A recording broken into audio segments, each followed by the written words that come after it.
Okay, hello everybody. I'm Tom Christensen. I'm the director of the China and the World program at Columbia University.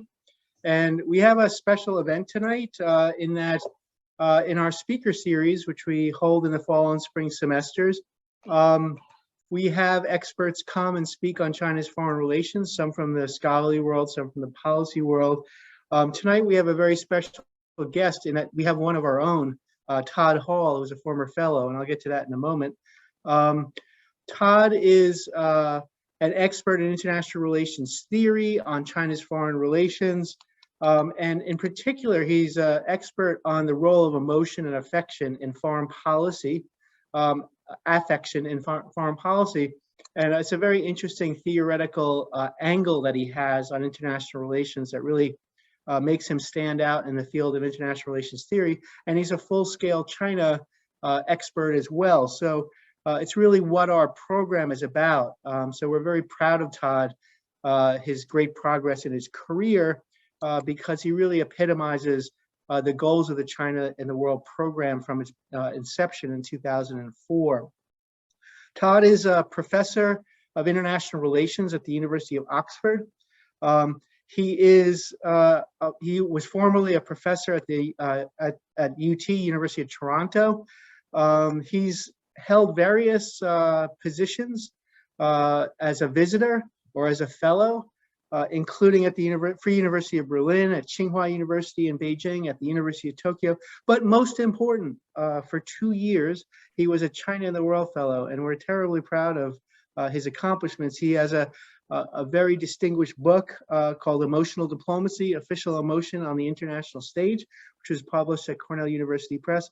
And he's published in all of the major international security and international relations journals you can think of: International Organization, International Security, International Studies Quarterly, Political Science Quarterly, and Security Studies. And Todd is speaking to us from Oxford. So if you do the time difference in your head, you'll realize why Daniel Sahensky and I are so grateful to him for doing this today in the late evening.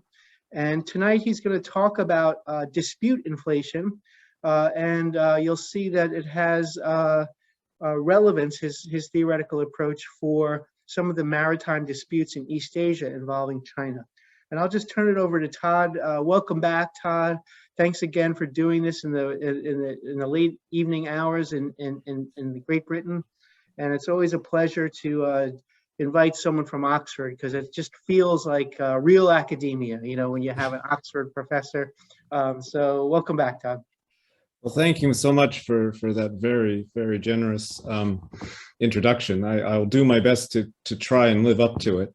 But I do want to say too, before I begin, my thanks to the China and the World program, which started when I started out the Princeton and Harvard China and the World program, now the Columbia Harvard China and the World program, because I mean, I don't know where I'd be without it. And it was an amazing career opportunity. It was an amazing opportunity to engage with so many people at the time, and then too with the alumni and the amazing people who've come afterwards. I know I'm using a lot of superlatives, but that's the only way I can think of to describe it.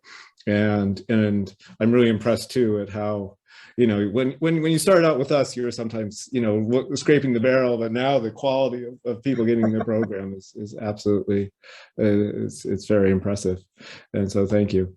And so I think I'll go ahead, and you should be able to see my slides, and I'll go ahead and get started. And I'll say a few words about where this came from, first of all. And so the issue for me was, when the impetus for this paper, so to speak, was I was at a conference, and there was a lot of talk about East Asia's maritime disputes, and many of them were framed as the security dilemma. And there are a lot of people talking about the security dilemma in East Asia. And I thought, you know, I think that's right to an extent, but it struck me that not everything going on was security. And I think security dilemma is very attractive because it has this dynamic to it, that one actor does one thing, another does another thing, and you see the spirals effects. But it struck me that something else was going on. I just couldn't grasp it at the time, but it really bothered me. And so this paper was actually, I sat I sat in the airplane going home, and this was a transatlantic flight, and I had one of those legal pads. I was just scribbling and scribbling and scribbling and scribbling, and this is what came out of it. It's my attempt to make sense of what I thought was going on beyond just concerns about security that you were seeing in the East Asian region, and dispute inflation was my way to try and make sense of that. And so to begin, oh, sorry, let's see if we can get this. There we go. To begin, the traditional way in which we think about conflict dynamics, often in the IR literature, is one where we look at escalatory dynamics. And escalation can have a number, you can focus on a number of things. One is your escalation in terms of arms races. And so when you look at a dispute, you say one side is arming up and the other side then sees this and worries about this and arms up. And this, of course, is what drives the security dilemma as well. There's also actions that actors can take to increase risk, brinkmanship, actions that raise the possibility that conflict will break out, or even increasing actions of aggression. And one's seen things, everything from preemptive actions to gray zone tactics, et cetera, et cetera. And so there's been a lot of work that's looked at the various ways in which disputes can escalate, with the concern that this can then lead to conflict and/or war. Now, I think that's all very important work, and I don't want to challenge that in any way. But I think there's something more that can happen and something more that can go on. And so what I'm going to focus on today is the phenomenon of dispute inflation. And so whereas dispute escalation focuses on what actors do, dispute inflation is an interest in how actors are perceiving the conflict. And so the ways in which the perception of something being, for example, about X in the beginning, over time can turn into being about much, much more than X. In fact, that's, I think, one of the measures of how you know what dispute inflation is if you say, well, it started out as this, but now it's about much more than that. And what I want to focus on today is the ways in which non-material stakes increase. And so if we define dispute inflation as a contest, as a phenomenon in which a contest over an object or issue assumes greater stakes and significance, I think one of the important ways that does it is through the attachment to this conflict, or the infusing this conflict with greater non-material stakes. Now, material stakes matter, and disputes can start out over material stakes, and material stakes can increase too. You know, you could find, for example, petroleum deposits on a disputed territory, and that would increase the value of that territory as well. But material stakes face material constraints, and non-material stakes, the limits are human imagination and ingenuity in some ways. And so that's what I'm going to primarily focus on today, as the ways in which you can move from the dispute being about X to a dispute being about much more than X. And when we think about this too, well, how do we know what disputes are about? Well, we know what disputes are about often, and I'm building on some of the constructivist literature here, in the stories we tell about disputes. This is a dispute about such and such. And these stories we tell us why that dispute is significant, what's at stake, why we should care about it, et cetera, et cetera. Now, there's a lot of work that's been done within the constructivist literature here, but I think it's also important to note that while the constructivist literature often focuses on what people say, I think there's also an important felt dimension to this, how people feel about something. And that's woven into sometimes the stories we tell. That, you know, you can say that there's an emotional story. Now, it doesn't mean that everybody will feel emotional, but it plays to certain dynamics. And so if we think about stories as giving things meaning, in often cases, the feelings those stories evoke make things meaningful. Now, of course, what I'm looking at today is I'm going to be looking at state level discourses. And so you could say, well, states don't have feelings. And I agree with you. I completely agree with you. If you're making that objection, I do believe that. But emotional discourses can circulate, and some actors may actually feel the emotions. Some actors may play along with them because they don't want the criticism of not playing along, so there's self-censorship, or they may play along because they see benefit from it. And some actors may actively propagate these discourses for their own selfish reasons. And so there's various ways in which these inflationary discourses can circulate. But what I'm interested in is the overall outcome on the state level, where these inflationary discourses then shape state perceptions and behavior. And so what I'm theorizing today is three sort of mechanisms through which dispute inflation can occur. And so the first one I'd want to introduce today is what I call projection upon. And this denotes the ways in which state actors can project externally generated anxieties, resentments, or other concerns upon a recently reignited dispute, a new or recently reignited dispute. And to give an example, and to sort of also showcase how this is different from your traditional rational choice games, I'd like to actually use, I know it's slightly gimmicky, but use a popular rational choice game as an illustration. And the illustration I want to use is it's reflecting its 1950s gender stereotypes, what was called the Battle of the Sexes game.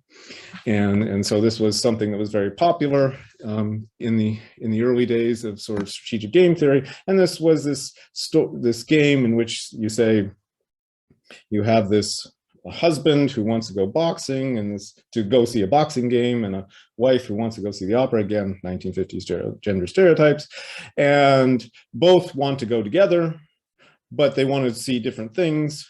And so how do you adjudicate this game? And so basically you have two different sets of preferences, and the entire game is, well, how do you find an outcome that, can cater to those preferences? And so it's a coordination game. And one of this, and if you think of it in that terms, well, the solutions become, well, you pay one off so that or you iterate it. So we go to one thing one time and one thing another, et cetera, et cetera. And so that's a standard game with fixed preferences.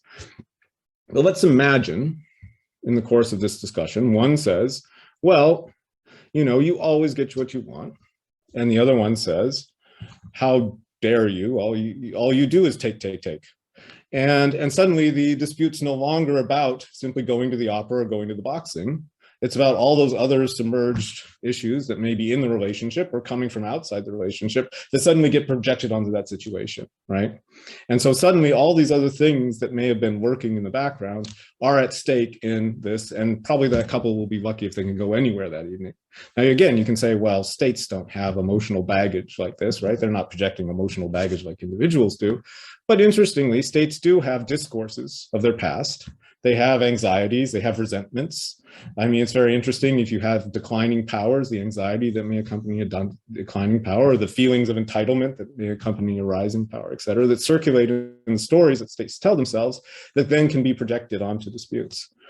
And so that's one way in which we can see this. Another way is what I call extrapolation outwards.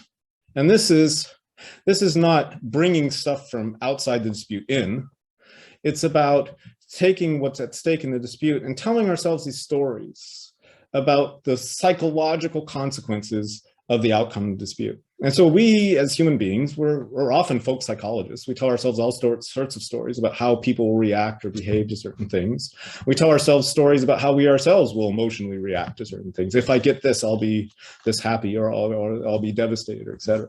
I mean, it's interesting that much of the psychological work on our ability to predict our own emotions and the emotions of others is often quite wrong, especially when it comes to ourselves, but that doesn't prevent us from doing it. And I don't think state actors are any exception. They make predictions about how a populace will react. They make predictions about how their counterparts will react. They make predictions about how amorphous international community will react. And so these folk theories of psychology are another ways in which you can create intangible stakes. So if we don't do this, morale will collapse. If we don't do this, our reputation will be in tatters. If we don't do this, there'll be a domino effect where others lose confidence in us and they succumb to the other side. And so you see these stories that we tell ourselves about psychology that often turn out wrong. Morale doesn't collapse just because if you have this one event, or you don't see the domino theory as it play out as it was expected in the Cold War vis-a-vis Vietnam, et cetera. But these are stories that create stakes that then still motivate action. And the reputations literature, of course, is one of the biggest one of these. And there's some debate about reputations. But what's important is that people think that they're important and that drives behavior. And the third mechanism I want to discuss is abstraction upwards. And so if we have the projection from things from the outs brought in, we have the extrapolation, folk psychological extrapolation outwards. Abstraction upwards is turning this into about bigger abstract principles, issues. You know, this is not just about that. It's the principle of the issue. It's about justice. It's about honor.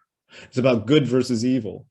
It's about letting somebody get away with something bad.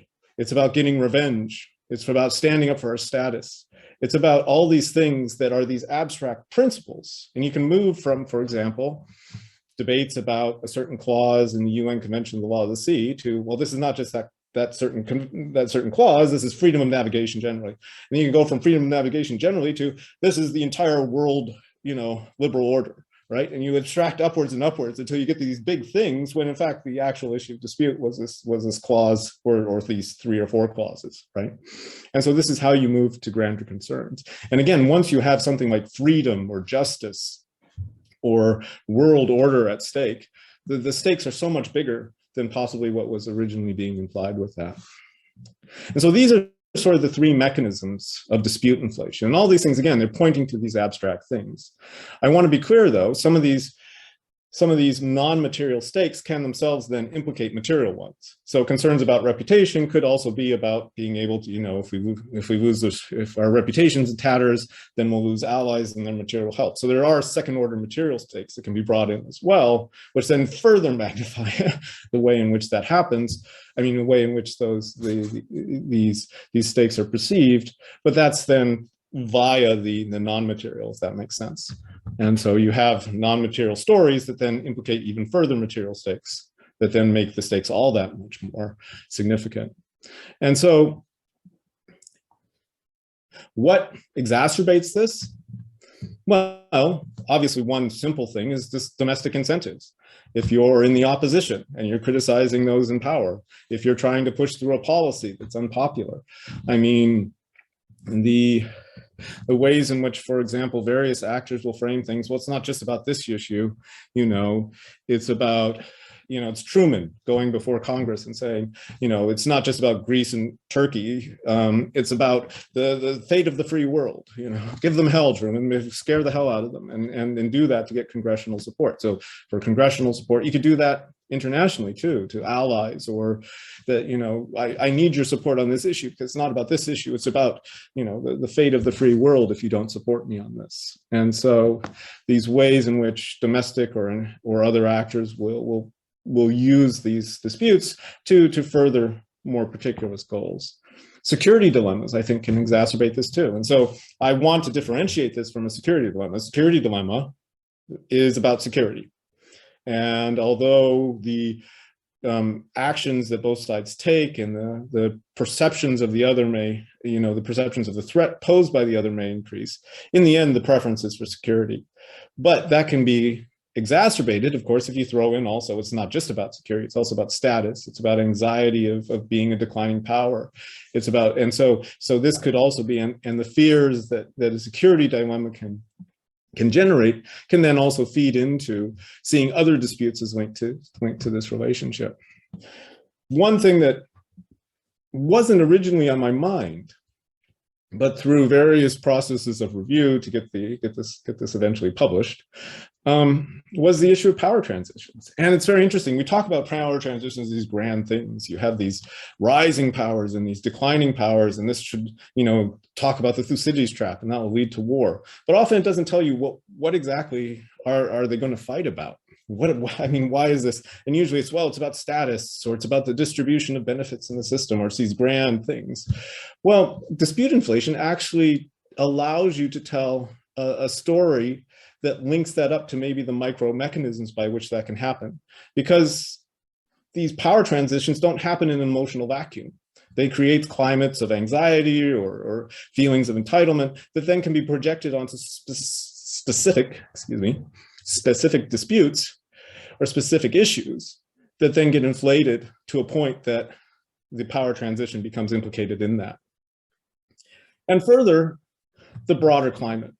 rivalry, historical legacies, et cetera, all these things that can be projected, makes it easier to project things onto a dispute or increase the fears that actors may have about their status or their reputation, or the likelihood that they'll invoke things like the world order as opposed to seeing it as a limited issue. And so these are all things that can make that more likely.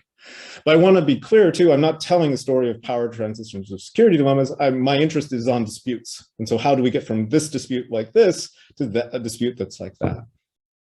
And so what I want to focus on today is, oh, sorry, I'm getting ahead of myself. One further thing. So there is a further dimension to this. And that is also, in thinking this through, is dispute inflation. You can have one mechanism of dispute inflation operation, one actor. So one actor sees a dispute, interprets it in a certain way, now interprets it in a new way. But I also think that you can have inflationary spirals, whereby one actor responds to, well, this dispute's not about this, it's about more than that.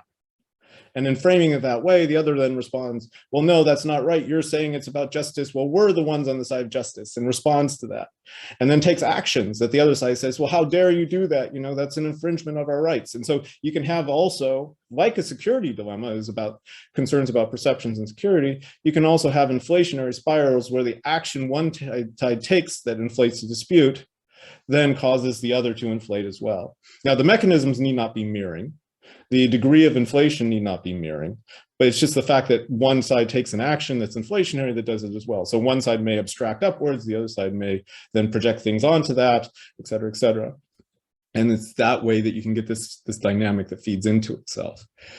Okay, so my interest here was then making sense using this, though, to make sense. And so what I want to do today for the rest of the talk is to then illustrate this. And the illustration that I'm drawing upon here will be the moving from Oxford here to the other side of the earth and going all the way around. If the Google animation, there we go. Now we're going there to the Senkaku Diaoyudao Islands, and which located here in the East China Sea, in which are a few uninhabited islets and various scattered rocks that are contested by Japan, which calls them the Senkaku Shoto.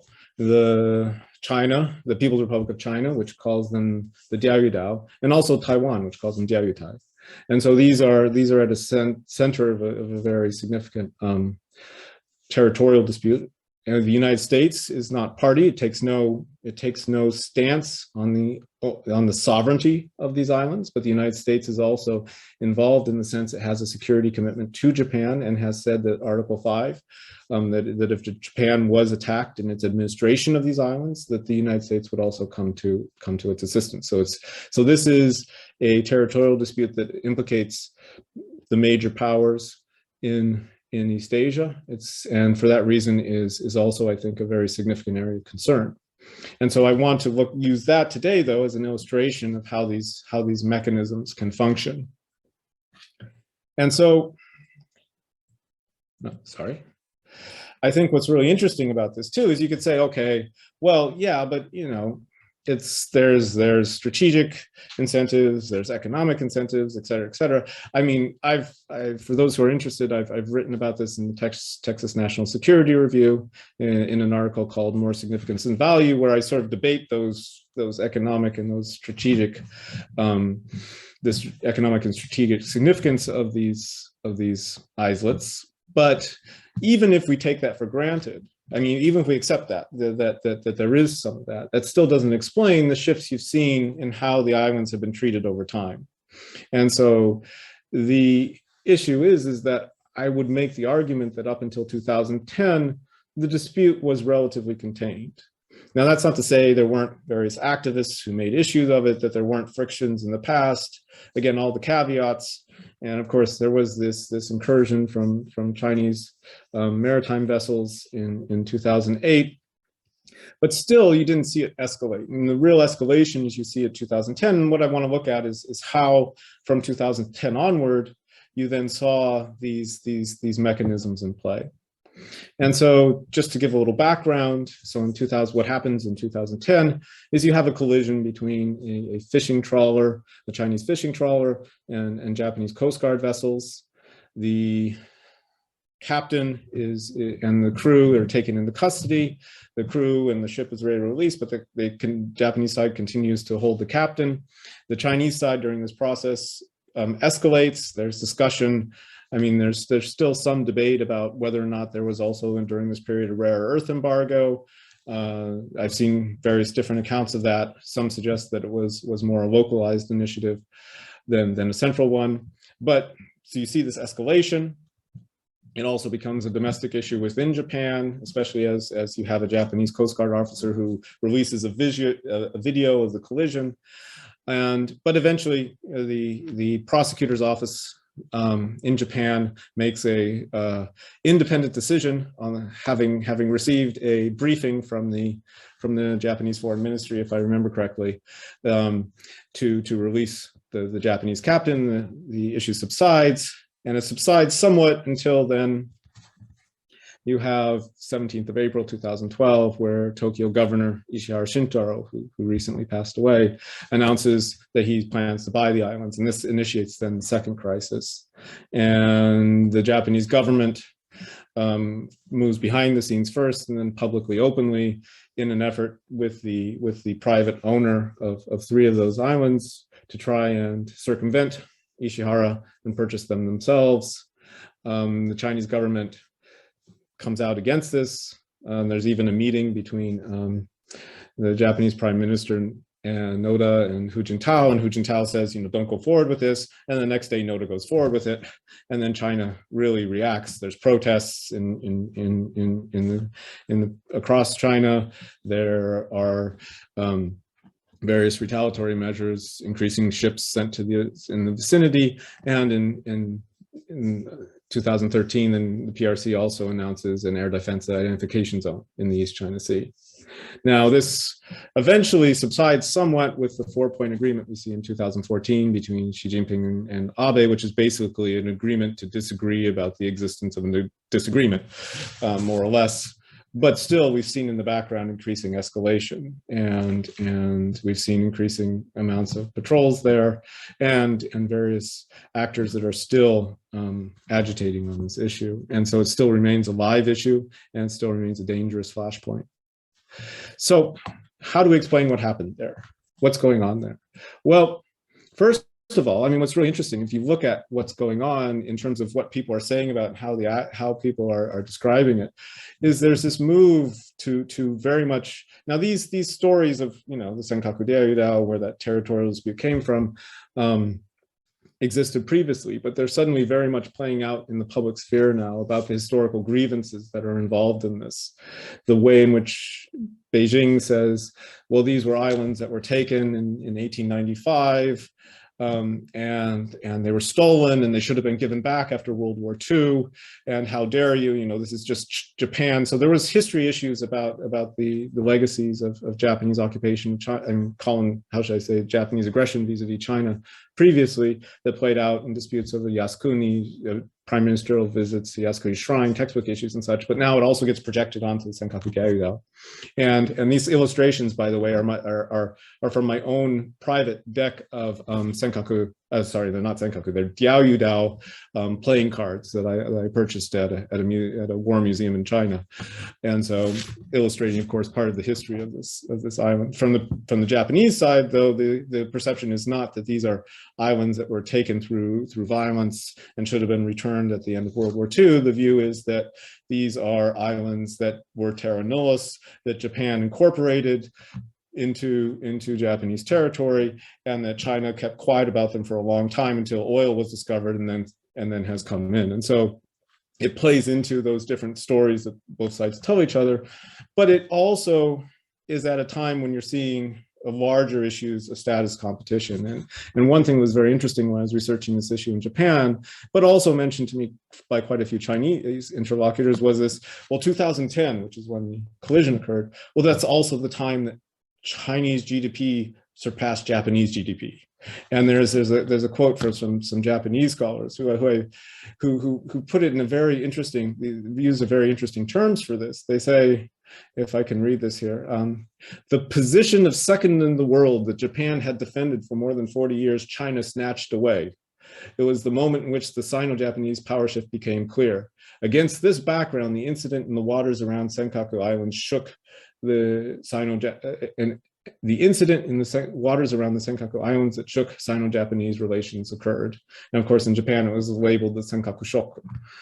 And so this way in which it comes against these fears of Japanese decline. But at the same time, interestingly, in the PRC discourse, it was, well, Japan's still, not recognizing China. And this is coming from a scholar, and this is my translation of the Chinese. But a Chinese scholar who writes, that at stake in the dispute is breaking out of the situation in which Japan illegally took the islands when China was weak. So it's not just about the islands, it's about taking them when China was weak, no longer quietly tolerating Japan's illegal control and showing China's rise and revival. And so it's this way in which all these things are being projected onto the islands that make them much more significant than they are in terms of just being rocks. And it's interesting that this is occurring too. If you look at 2010, the polling that was occurring before the crisis occurred, already just small minorities in either country viewed the other side as peaceful, trustworthy, altruistic. So it played into the prejudices, I think, too, that each side had of each other. And so, but beyond this, you also had extrapolation. These issues of, well, it's not just about, these islands. It's about, well, if we give up, if we give in on these islands, how are actors going to see this? And of course, Taylor Fravel writes about, how this was seen in the PRC. He mentions that some saw this as reflecting, how China might be viewed, the PRC might be viewed in the South China Sea. And so, and on the Tokyo side, I think this was even stronger because there was these concerns that, well, if we give them the Senkaku Islands, Okinawa will be next. And there's this Okinawa Ubai Nikuru discourse, especially among the right in Japan, that they're coming. And so here, this is a Japanese official. If we give them Senkaku next, they'll be giving over Yonaguni Island or even the main island of Okinawa. But there's something even larger than that. And I had an interview with the former Japanese ambassador, Miyamoto Yuji, and he's interested. Here's a direct quote from him. He says, "We consider giving them up. What will they do next? Does Japan really want to be part of China, dominated by Chinese influence? If Japan loses the guts to defend Senkaku, we become, yes, I follow your orders, China king." So it's not just about these islands. It's about something much broader in the relationship. It's extrapolating out these psychological effects of what happens, the Japanese will to resist, or how China is deterred, all these other things that are at play in the fate of these rocks. And the third is abstraction, and the abstraction upwards. And this right here, what I'm showing you right here is from an article that measured the various discourse that was used surrounding the islands in PRC statements. And it's very interesting, this sudden upshot. The one I want to focus is, of course, it has patriotism and it has inherent, it's part of it's part of PRC's inherent territory. But the one I want to focus on is the, I don't know if you can see my arrow pointer here or not, is the third one down, and that's chechu, to steal. And so suddenly you have this massive uptick in language that describes Japan as having stolen the islands, right? And of course that invokes all these issues of what's fair and right and just. You can't let thieves get away with stealing things. But and this then gets linked into the history discourses, and two, in that, well, it's also about the story on the PRC side. The PRC's framing of this is, according to international law on the post-war settlement, Japan should have given the islands back. And so in Xi Jinping, and I'm quoting the man himself, Xi Jinping says here that Japan is plotting to reject the outcomes of the victory of the world anti-fascist war, challenging the post-war world order. And so this is all about, the maintaining the justice of that settlement. And in contrast, on the Japanese side, you also see language of, well, this is China playing unfair. And there's this language of atodashi junken, this is idea that you play paper, rock, scissors, and one shows their hand before the other. And so it's that cheating, that China only entered the dispute after, there was possible, there was these reports in the late 60s about the possibility of there being petroleum reserves there. But beyond that, the Japanese side also then starts invoking this discourse of global order. And so this is citing Prime Minister Abe. What is important? First and foremost is to make, and he's talking about Beijing, realize that they would not be able to change the rules. Or to cite another defense official, a former high-ranking Japanese defense official who I interviewed, he echoed Thucydides' modus war almost, and he said, it's not a struggle over economic interests. It's not something that would affect the military balance. And so what is left is honor. And so, it's not just even these things, it's honor as well. And so you're getting these abstractions that are then put and seen at work within the dispute. There are much more than the actual value of the rocks or the issue that originally started this dispute. And now it's about global order. It's about righting the wrongs of history. It's about what this will mean for reputation and will and all these things in the region. And so this is what I'm trying to get at with the idea of dispute inflation. And I want to point out too that these things didn't operate somehow randomly. It's not like you had just or that they were exact mirror images of each other. So on the PRC side, I think the rhetoric was much more, and this is not my observation, this is Mingwan's observation, is it's much more focused on the past, whereas Japanese rhetoric was much more focused on contemporary concerns about power, the rising China and these types of things.